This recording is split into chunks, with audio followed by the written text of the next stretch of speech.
If education was to be devolved, I think at this point, the question would be, what are the benefits of doing this? What would be the demerits of doing this? Before we rush to decisions and then say, oh, this is bad, this is good. The mess that we are giving as an example in the health sector at the county level, let us talk straight to our governors and our policymakers at the county level. I am aware that those who are in the education sector, especially the teachers, are feeling like, yeah, this education, if it is devolved, then we are finished.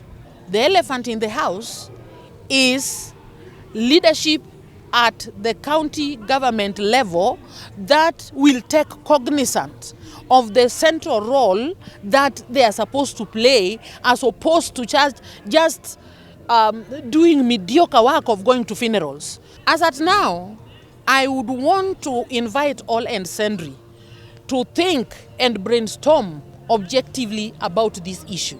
Just as we expect President Ruto at the national level to see to it that our education sector is functioning nationally, I think we should also expect the governors to see to it that our health sector is working at the county level, education is established and is supported at the county level. Let us think about this thing critically. I think all governors, you should make sure that you partner with the education sector. And before we point accusing fingers at TSC, we can also empower our teachers at our level here and see to it that they are able to deliver.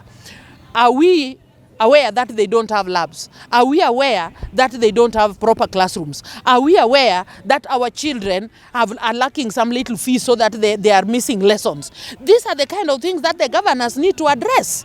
And then, whether devolved or national, education should function and should function well. An idea like this needs a thought. It needs a reasoning. It needs a debate. It needs looking at it very widely to see the merits and the demerits.